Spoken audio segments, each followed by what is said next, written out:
Elcom way ute egestrange may. Elohe Ani J. Thought I was Aze it's a oenge. Obre. I thought I was having a aneurysm. You might be. I might be. Do you ever practice secret languages like Pig Latin? No, I know a little bit of Hebrew. That's about it. Ooh, is Hebrew like Pig Latin? Wouldn't say that. Hebrew, hey. That probably sounds offensive when I say is Hebrew like Pig Latin. But you know what? Everybody out there searching for controversy, get off of it, okay? Yeah. This is a non-controversial zone. I'm not trying to have hot takes. You are. Are you okay? I nailed my teeth so hard with this Mega Strange mug. So all those people who asked for this, you don't want it because it'll break your teeth. I know. I thought I was just going to move on and give you a moment to recover, but it was so reverberating. It was jarring. Yeah, I felt like when someone hits a tuning fork. That was you. You were getting attuned. And welcome viewers, because you are all getting attuned as well. You're getting your chakras realigned today. And if they're not currently realigned, they will be by the end of today's episode. You're in the right spot. This is the latest episode of Mega Strange. We're your hosts, Derek and Johnny. Hello. Johnny is feeling... do you want to explain what's going on with your facial hair? Because the fans at home have obviously noticed that you've shaved and you're just acting all so nonchalant. But I think it's a funny story. Okay. Why don't you? And if you're listening in the audio podcast, let me describe what Johnny looks like today. Clean cut. Okay. Young, fresh-faced, baby-faced. You're baby-faced, bro. I'm a baby face. No, I was shaving. I was trying to trim my beard. Because I had a bit of a neck beard going on. And sometimes when I try to do the line under my neck, I hate having that line under my neck. Yeah. I hate the way it looks. So I try to blend it. So I'll start at a 1, do my neck, and then I'll go to a 4 and try to blend it in. Well, apparently I didn't switch to the 4. I was still on the 1. So I went and then it was oh, there's a line on my face. I should just commit. Where was the line? Right here? It was like here. What, was an inch thick? Yeah. Should have just left it. I should have. But I had this moment fuck it, let's just keep going. It's because I still had the guard on. I was like, 1 shouldn't be to my skin. It should be still a little hair. And as I was doing it, I was like, nah, it's just all gone now. And I had to go goatee for a second. I was like, this sucks. I went to a mustache, and I looked like Paul Bearer. Remember that one time I shaved? The same thing happened last time when I looked like Paul Bearer. I don't recall. Yeah, I had a mustache and I kept doing Paul Bearer face because the same thing happened where I tried to shave the line on my neck and I fucked it up again. Well, so this seems to happen a lot. My vote was you should have kept the Stone Cold /90s baseball player goatee because that needs to come back and you could have really rocked it. Everybody who rocks a goatee is kind of like a truck driving, off-road, Froden, beer chugging dude. And you could have claimed the goatee back for the cool artistic type like they did it in the 50s. Bongo players, beatniks, beat poets. Allen Ginsberg style. Didn't he have a huge beard? It started as a little goatee. That's when he did his best work. I can't have a goatee because I look like the worst nerd that you've ever fucking seen. Just straight up, I'm gonna tell you about my fucking graded comic books, that kind of nerd. I look like I have I'm into making chainmail in my spare time, or I collect pelts. Well, leave a comment in the chat what facial hair you think Johnny should rock as he brings it back. Should he go back to full beard? Do you like it clean shaven? Do you want to see mustache or goatee? Let us know in the comments down below. And yeah. I've had people see younger photos of me and be like, you look so much better without a beard. And I just think, I don't know. I like the beard. I'm getting ready to shave this all off. I'm going to go clean shaven. I think 2022, 2023, the 2020s is going to be the era of the clean shaven, glamorous man. And I'm going to lead the charge. I remember being 18. 2004, and I decided, I'm going to grow a beard. And this was back when beards were not in style, and everybody made fun of me. And then guess what? Everybody grew a beard. Well, I'm going to change the tide again. Yeah, you went from lip ring to beard to mustache. I think it's time for a new era. I'm trying to think like what you could pull off. I think I need a new hairdo. I need to like shave my head. Dude, you should get like a straight like fade. Like you should get faded up. Yeah, I could pull that off. Wear some chains. I think I could. Yeah, I think I could get real eclectic and eccentric with my look. Thank you for joining us. I'm not gonna wear a grill. That's where I draw it. You can wear a grill. I want to, but I feel like I'm way too fucking lame for grills. Not if you had a goatee, bro. That's all I'm gonna say. Dude, a goatee and grills, I'd look like a fucking king. Dude, people would try to sell me meth. You would have you'd get famous with that look. The look now we're talking. Is the hardest part to dial in when you're talking about getting famous. Famous people who have gotten over often talk about this. You can have the tools, you can have the talent, you can have the skill. But if you're missing the look, that's the hardest part. Yeah. The look that embodies everything on the inside. And you with a goatee and a grill, that's a look that would take you to the top. I think that would be like some riffraff shit. I would definitely look like what's his name in Spring Breakers? Franco. I almost said Dave Franco, but I think that's his brother. Jay Franco. James Franco. Well, thanks for joining us. Thanks for being here, Johnny. Thanks for being here, viewers, the mega strangers out there. By the way, if you haven't done so already, please subscribe and turn on notifications to our YouTube channel. Please. And follow us on social media. I guess you don't have to follow us on Twitter anymore. You can just focus on the Instagram. I Mega Strange Podcast on Instagram. You might want to get in on the Twitter so you could say like I was the last person to follow the Mega Strange account before Twitter was gone. Yeah, Twitter is imploding as we speak. So if you're watching this a few years from now, you're probably gonna be like, "What's Twitter? What the fuck?" And we're like, "Who are these guys?" Yeah, it was a thing. It was a thing. Follow us on all social media. Yes, thanks for being here. Help out for the cause. Spread the word. Share this episode with a friend who you think might like it. And maybe they will like it because today's episode is going to tap into a subject we've covered a couple of times on this show, and it's always a hit. It's a popular subject. Conspiracy theories from Hollywood. Whoa. Baby, it's my favorite place to go to get these fucked up, fucking raunchy ass stories. Yep. Dude, what is going on in Hollyweird? It is the most Quaaludes. It is the most drug-fueled, brain-twisted, mega strange brain location in America. Only true freaks are born and bred in Los Angeles. By the way, shouts out to our Los Angeles fans. Oh, yeah. Our analytics on Google says that Los Angeles is the number one city for Mega Strange viewers in America. It's neck and neck with New York City. Number 3, you're never going to guess this, our hometown, San Diego. Shouts out to San Diego, New York, Los Angeles, and Chicago are number 4. Most viewed city. What's up with Chicago? Why I like Chicago. I was surprised to see they were our 4th biggest audience population city. They're just waiting to see who we align with, CM Punk or Colt Cabana. Those are our that's where our homies, the Thought Cops are from, and we did one episode of their show a few months back. So we have some ties with Chi-Town, with Second City, with the city that never sleeps.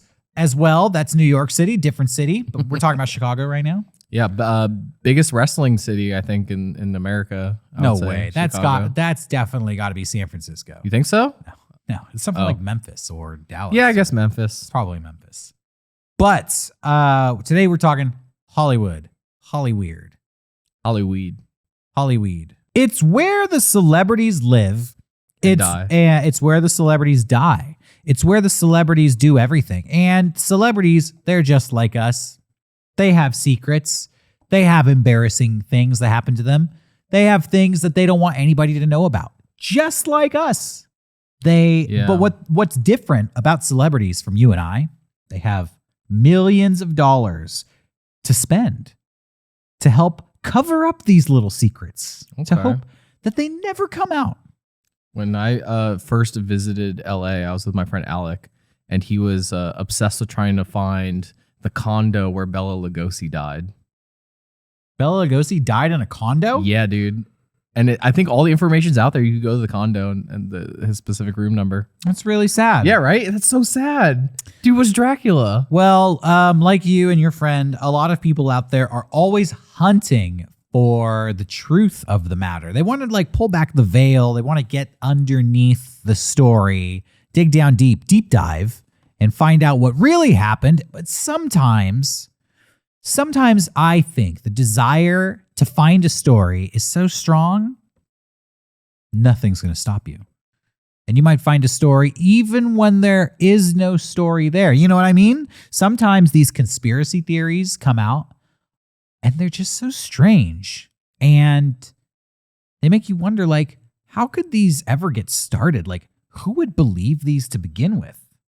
Well, today I have, in my opinion, some of the more bizarre conspiracy theories from Hollywood. Now, we've covered this topic a couple of times on the show. We've talked about Avril Lavigne dying and being replaced. We've talked about Andrew WK dying and being replaced. We talked about Paul McCartney dying and being replaced. We talked about Led Zeppelin selling their souls to the devil to make music. What were some other conspiracies we talked about from Hollywood and movies? Do you remember any of them? No, it's all kind of a blur to me. I think Marilyn Monroe was killed by the CIA. Yes, we talked about that one. Fuck, dude. I wish I could remember. I think Andrew WK was an industry plant. I don't know if he died. Well, today's stories are going to outdo all of those. And I'm really excited to see what you think about some of these. This first one is actually a thinker. There's more evidence that you would think to suggest this first one. I'd rather a thinker than a stinker. It's gonna make you laugh, and the person involved definitely doesn't want it to be a stinker, because if it was a stinker, they would smell it oh so well. Or maybe they wouldn't. That's the nature of this conspiracy theory. Okay. Are you familiar with the musician Stevie Wonder? Yes. Now, what is Stevie Wonder famous for? Playing piano. Yeah. Can you name a Stevie Wonder song? Let me help you out. Ebony and Ivory. Wild Wild West. Oh. Did you write that? We're coming straight to the That wasn't Wild West. Will Smith? Let me help you out again. Men in Black. Isn't that also Will Smith? Men in Black. I'm trying to remember how the Men in Black song goes. What the fuck is happening with my brain today? I know the fucking Men in Black song. I just sang Wild Wild West. Yeah, now I can't it fucked stop me up. They're so Wild similar. Wild West.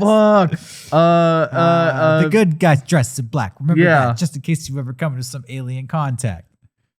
My brain's just going like, welcome to the Men in Black. That's what my brain is doing. Fucked it up.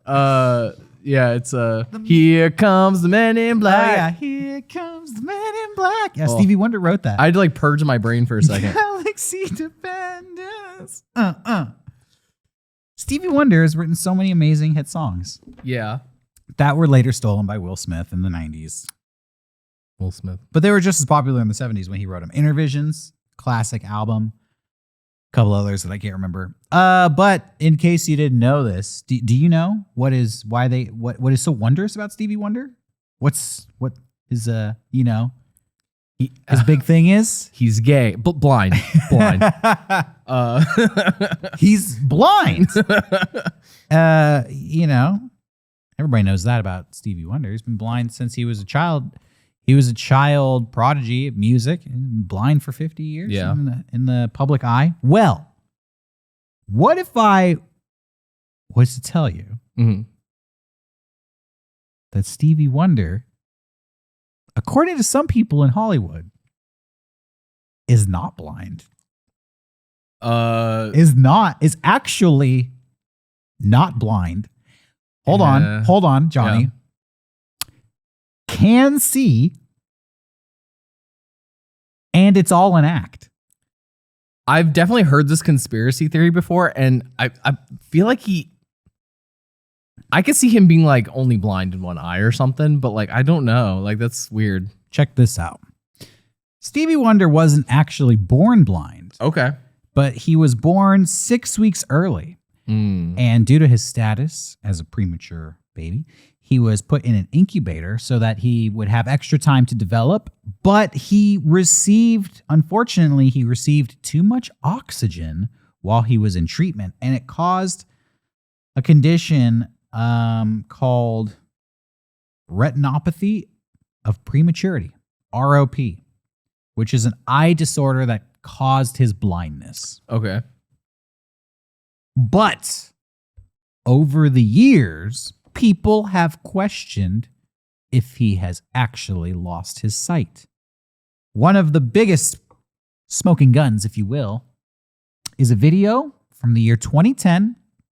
We're going back 12 years. Stevie Wonder. I was like, it took till 2010 for them to be like, wait a minute. Hold on. This guy first debuted in the year 1963. Yeah. They're like, wait. And it wasn't until 2010 we were like, this motherfucker could see.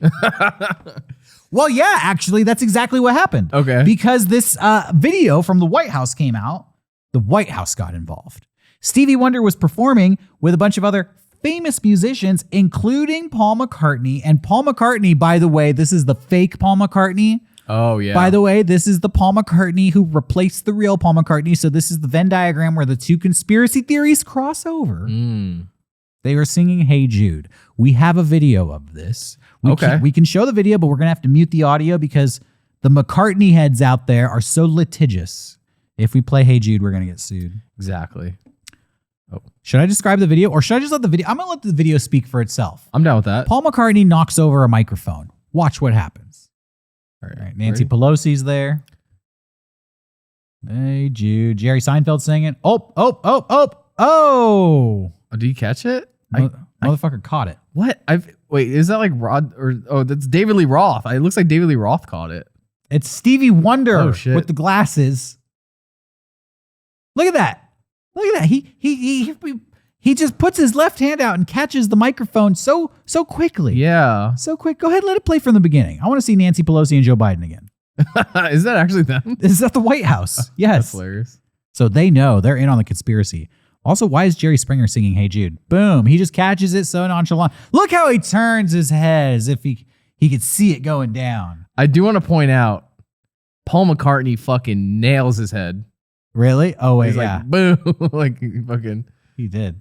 But that's that's the replacement Paul. Yeah, you can see he is bracing for it. That's crazy. Yeah, he's anticipating it. Like I said, I could see him being like 80% blind, but being able to make out like shapes and stuff. Because I think people are blind like that, right? Well, let's. I have other examples here.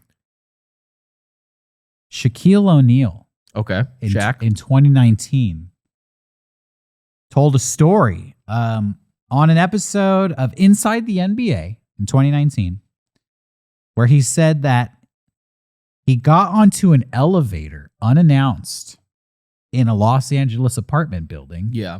And Stevie Wonder was on the elevator. And Stevie Wonder could see him and said, "What's up, Shaq? How you doing, big dog?" Okay. Like I said, I could definitely see him being like. There's a clip which we can't show because we will definitely get flagged. It's from the Kelly Clarkson show. Oh.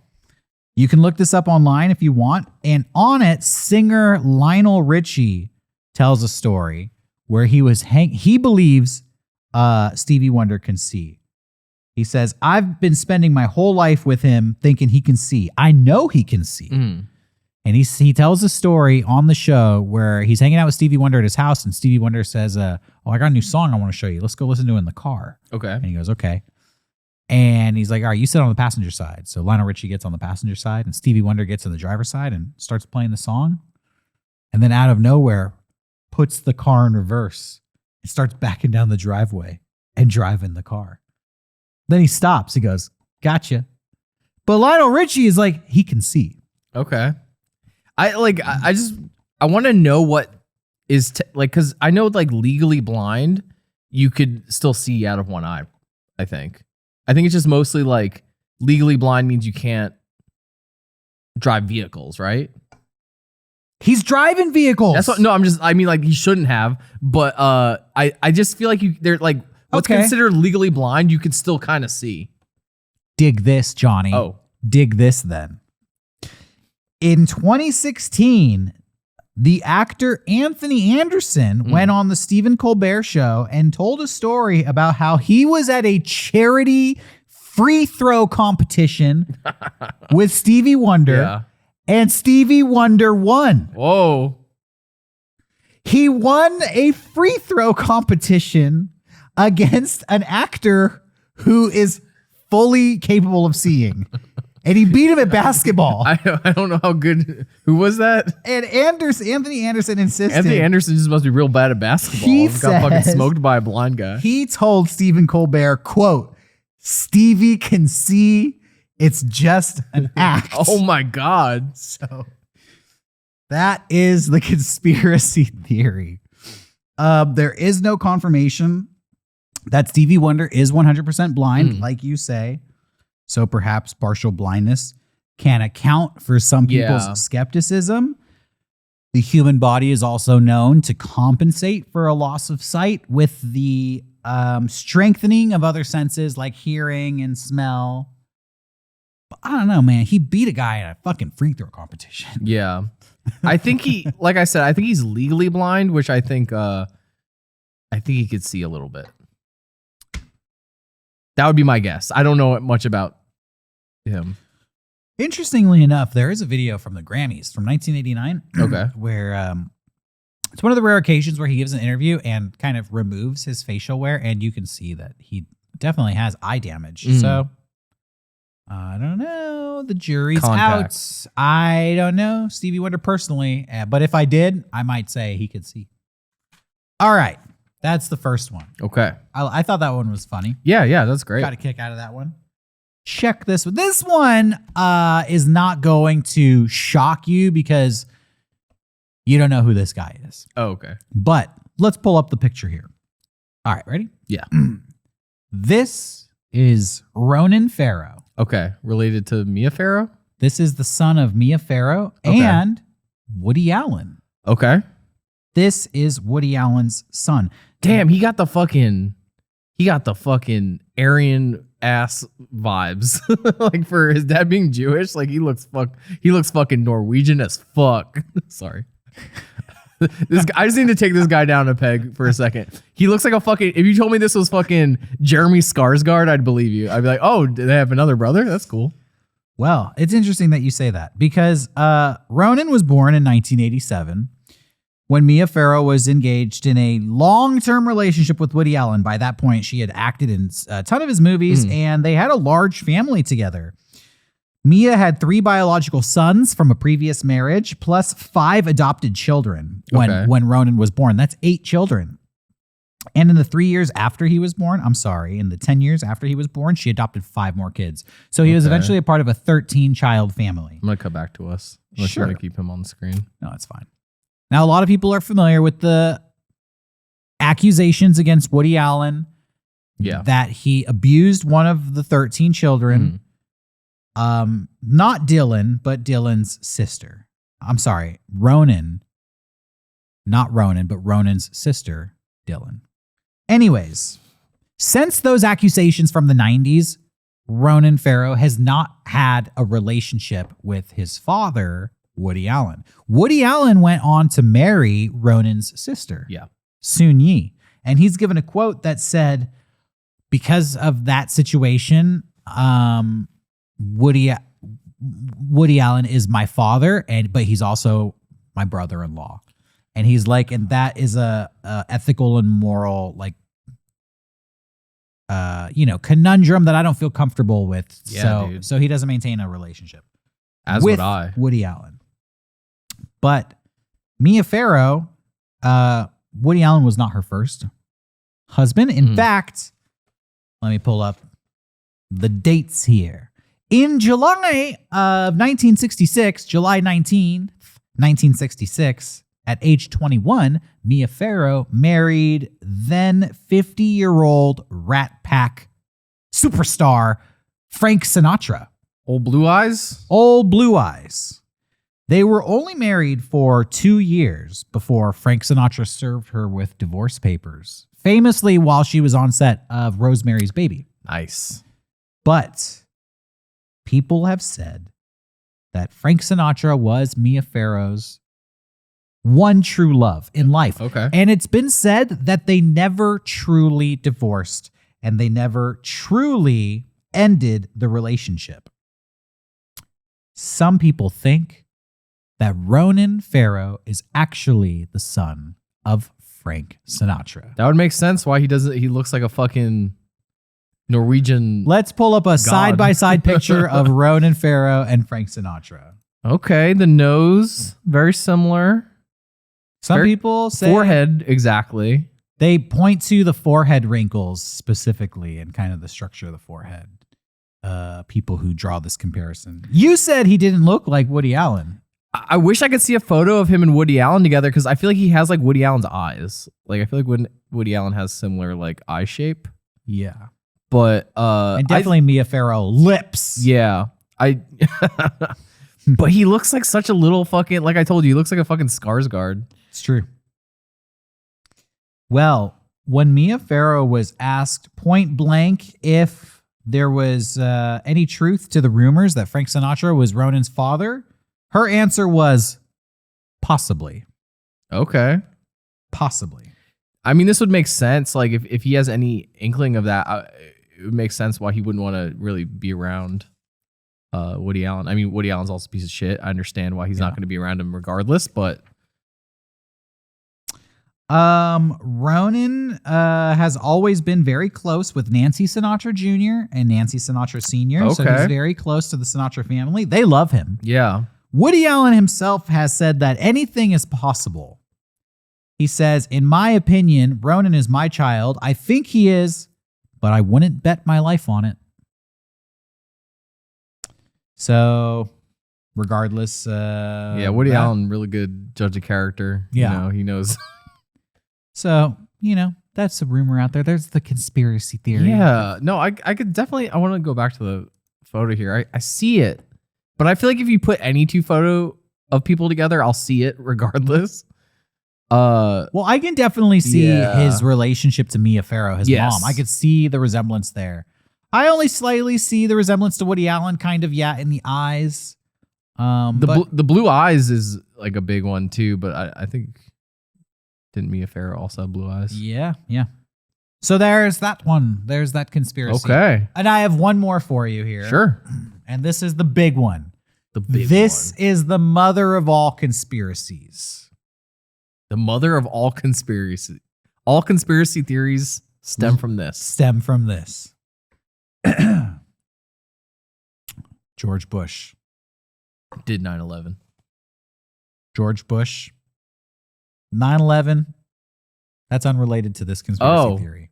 Well, maybe, but we're not going to talk about that today. Okay. A lot was going on in the 2000s. But George Bush and the CIA had a secret agent working for them, a propaganda agent who was infiltrating the American public at a level so sophisticated, this person took over the news cycle and was used to distract the American population I guess who it is? away from the misdeeds of George Bush. I have an amazing guess for this. Who? I'm not even looking. I'm trying to think in the early 2000s who became a sensation out of nowhere. William Hung. No. Fuck. William Hung was not cut out for this. That would be amazing if he was like a sleeper cell. The agent that I am talking about is none other than Britney Spears. Well, wasn't she big in the 90s though? No. Oh. Britney Spears. Well, 99? Do you want to hear? Sorry. You have your own. I'm excited. You have your own conspiracy theories about when was Britney Spears popular. I created my own headcanon that fucking William Hung was the sleeper cell. Here's This one goes back. There's backstory to this. Okay. So here's where it is. In 2001, on September 6th, 2001, at the 2001 VMAs, the MTV Video Music Awards, that was the night that Britney Spears famously wore a python and performed the song Slave for You. I remember that. For the first time ever. She debuted it to the world.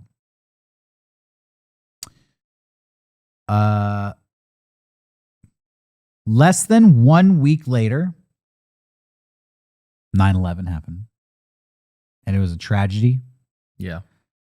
And frankly, no one was talking about Britney Spears and the snake dance anymore. The single, Slave for You, came out a few weeks later, and it peaked at number 27. And this was the beginning of the end for Britney Spears. Possibly due to the fact that she was not heavily featured in the news cycle as her PR team had anticipated. Oh, I know what you're going to get into. The PR team was upset that her single was not performing well. Her third album was on the verge of failing.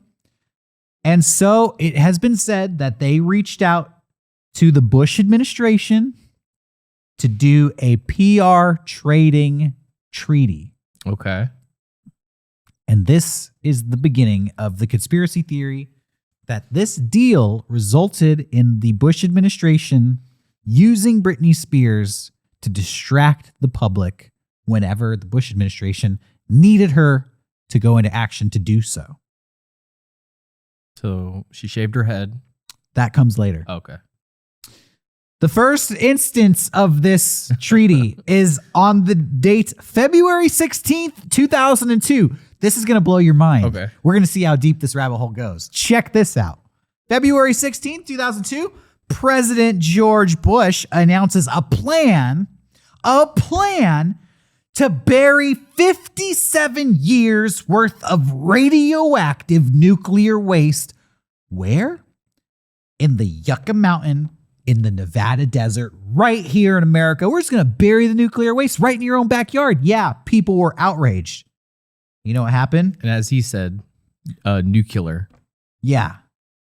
Britney Spears' movie Crossroads came out one day before he made that announcement. 10 out of 10 movie. Literally, nobody was even paying attention to his announcement because they were obsessed with the debut of Britney Spears' first film, Crossroads. That was a weird time. They coincided.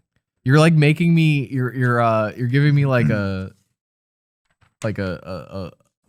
okay, hold nostalgia on. blast. Yeah, hold on. It gets even deeper. Okay. Sometime in 2002, okay, it's been confirmed that Karl Rove, senior advisor and chief of staff for the President Bush, he was seen canoodling with Britney Spears at a Cirque du Soleil show in Rome. Now, there's no definitive proof, but this story is circulating that Karl Rove and Britney Spears were, quote, canoodling in Rome around this time. Okay? All right. I'm waiting for Condoleezza Rice to show up in this. Or Cheney.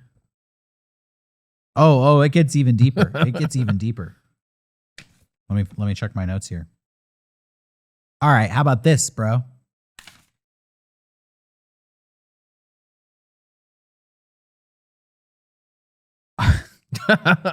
August 28th, 2003, George Bush declares victory in the war in Iraq.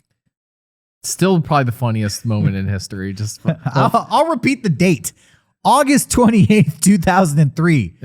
We did it. Motherfucker came in with a fucking, like, on a jet. That was awesome. Yeah, he officially declared mission accomplished on Operation Iraqi Freedom. Do you think someone owns that banner? Didn't it say like mission? Dude, oh man, that was such a crazy moment in American history. But Within a few months, it became clear that the mission was not accomplished, and George Bush's approval ratings plummeted from almost a very high 70% to a new year low of 50% in just a matter of weeks. So, of course, Britney Spears was dispatched to distract the public from this faux pas.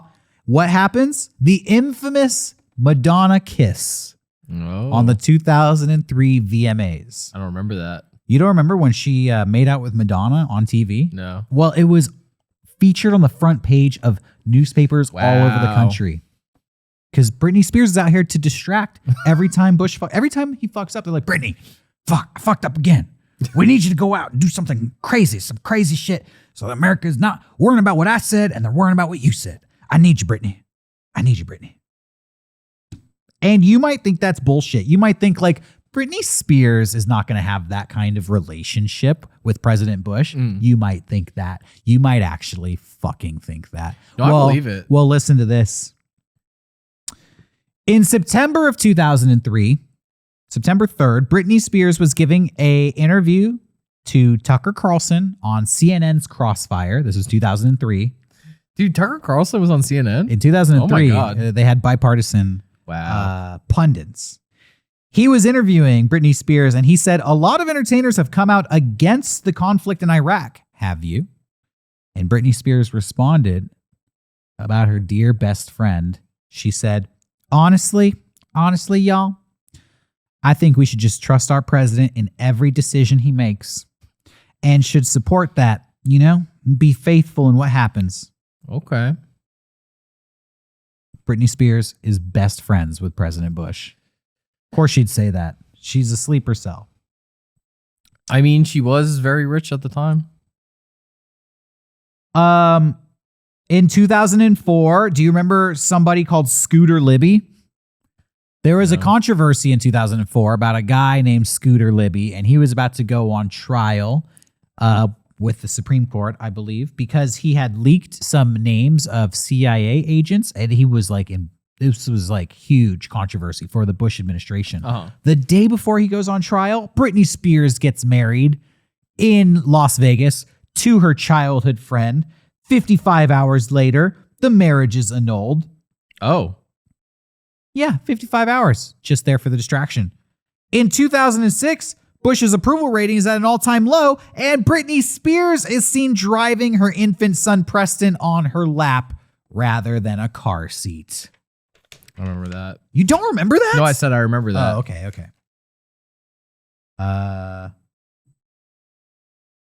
Her son does amazing Dragon Ball Z drawings. Really? Yeah, she posts them on Instagram. It always makes me laugh. Well, I think I'm missing a page here, but that's the end of my notes. Because, well, actually, no, there was one more. She shaved her head in 2007. Yeah. And I don't have the final note. All right, and then the final one is in February of 2007, President Bush announces the reformation of Al-Qaeda, which is bad news. Mission unaccomplished. Mission unaccomplished.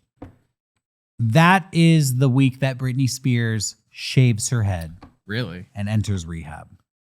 In 2008, George Bush leaves office, and Britney Spears never has an outburst ever again.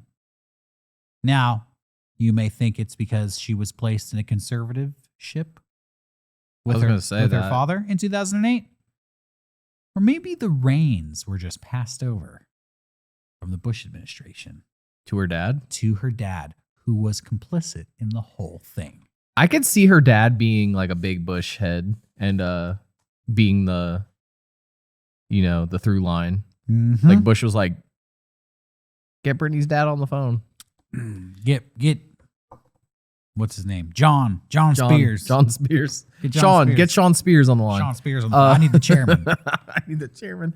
I actually have a tidbit about Britney Spears. I don't know if this is if it's cool if I say this real quick. Totally. It's also about NSYNC. I thought this was extremely interesting, but there's this one guy that produced her songs and NSYNC's songs. No, Backstreet Boys, and he was a Swedish person. And I think English was kind of his second language. Or and he would write weird lyrics. So that's why you have "Hit Me Baby One More Time." Like, it doesn't make any sense. And then what's the Backstreet Boys hit? I Want It That Way, or the fuck. You are my fire. That song. If you really listen to the lyrics, none of it makes sense. They the record label said this doesn't make sense. Like, these lyrics, you have to write another version where the lyrics make sense. And they did that, and you could find it. It's like a B-side. They decided to go with the one that didn't make any sense because they thought it was more catchy. It's just funny to think about that like that was all just one guy. Not really. I heard with "Hit Me Baby One More Time," he thought that in America people referred to like cell phone calls as like hitting. Like, hit me back on my cell phone. And he thought like, oh, hit me is like what you say instead of call me. Yeah. So it's funny, like that didn't make sense to me for years, or like I didn't think about it for years. And it's like once someone kind of hit me baby one more time. It's kind of fucked up, right? Once someone explained that to me, I felt like I saw the world the way Roddy Piper does in They Live. Like, I was like, the glasses on. I see all the freaks. All the pop songs aren't in English. Whoa. Well, that's something we can explore on another episode. But I think that wraps us up for today. Hell yeah. Thanks for watching, everybody. We enjoy your support. See you next time. Good night. Bye.